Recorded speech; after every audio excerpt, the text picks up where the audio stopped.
Kumusta po mga kapadong? Madalas ba kayong magalit? Ano ang ikinagagalit ninyo? At paano naman nawawala ito o naiibsan? Tara, ikwento mo kay Padong. Isang araw yung akin pong pinakabatang pamangkin na babae ay inis na inis sa tatay ko. Ang tawag nga po namin yan ang mag-frenemy. Kasi madalas si anong nagkukulitan na nauuwi naman sa tawanan. Pero bilang bata nga po, laging pikon, konting kibot, aasarin ng tatay ko, magtatampo na ito. Sila naman po ang lolong madalas magkasama.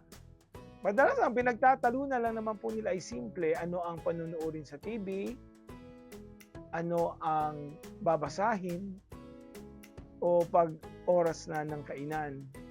Matyaga po ang aking tatay na magbantay kasama po ang aking nanay.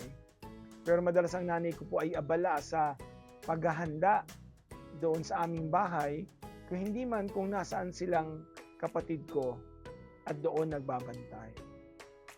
May panahon din po na talagang masasagad ng inis ang aking pamangkin at halos sigawan na ang tatay ko. At sasabihin niyang, galit ako sa iyo, tatay. Pero bilang bata, alam naman po natin ang galit na ganito ay hindi naman nagtatagal. Kaya minsan po sobrang inis ng aking pamangkin dahil nagtalo sila sa papanoorin. Ang sabi po ng tatay ko, itong channel na ito kasi nakakatuwa. Ang sabi naman po ng pamangkin ko, hindi, YouTube ang papanoorin natin kasi magsasayaw ako. Ang tawag po niya sa aking tatay ay tatay din. Ang tawag po sa aking nanay ay nanay din. Kaya ganun po talaga sila ka-close. Pero sa sobrang inis po ng pamangkin ko, ito ay nag-walk out. Ito ay umuwi dun sa kabilang bahay kung saan sila talaga nakatira. Dahil sila po ay nagsistay noon sa aking panganay na kapatid na babae. Matapos po noon, pinabayaan ng tatay ko ang pamangkin kong galit sa kanya. So tinuloy niya na ang panunood ng TV, nakipagkwentuhan kay nanay, maya-maya ay kumain. Ang ginawa naman po ng pamangkin ko sa bahay nila ay nagsulat-sulat. Dahil po wala naman masyadong ginagawa, naggawa sila ng letter para sa isa't isa ng kapatid niya. Ginawan din po niya ng letter ang tatay ko. Madalas po niya kasing dinodrawing yung nanay niya, yung tatay niya, yung kanyang kuya at siya.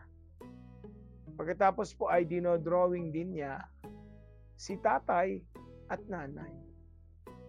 Nagtaka na lang po sila na bago maghapunan, yung pamangkin ko kasama yung kuya ay tumawid ulit ng bahay. Mula po dun sa sarili nilang bahay ay pumunta sa bahay ng kanyang tita, yung sa akin pong kapatid. At doon naabutan niya si tatay na nanonood pa rin ng TV. So, tumawa lang daw po ang pamangkin ko. Maya-maya ay nagmerienda at may inabot na sulat sa aking tatay. At tuwan-tuwaan po ang tatay ko dahil nakita niya doon ang dinrowing na lola at lolo. Kasama siya at ang kanyang kuya. At nakalagay doon, I love you, nanay. I love you, tatay. Inisip ng tatay ko na nakalimutan yata ng apo ko na galit siya sa akin. Kasi pinahayag pa rin niya ang kanyang pagmamahal sa kanyang lolo sa kabila ng kanilang naging pagtatalo. Sana po kagaya tayo ng mga bata, madaling makalimot kung bakit tayo nagalit. Mas madaling magpatawad. Mas madaling magmahal. Ganito rin po ang Diyos sa atin na madalas sa kanyang pagmamahal tayo pa ang umiiwas. Tayo pa ang galit kung lalapitan tayo muli ng Diyos. Lagi pong naririyan ng Diyos para sa atin ang kanyang kapatawaran, ang kanyang pagmamahal. Ang tanong lang, kailan ka ba magbabago ng puso? Kailan ka magpapatawad? Kasi siya, napatawad ka niya matagal na. Mga kapadong, dahil po sa likod ng bawat karanasan, may aral at pag-asa. At may kwentong pwedeng magbigay ng inspirasyon. Ang bawat kwento ninyo ay may tahanan dito. Kaya tara, ikwento mo kay Padong.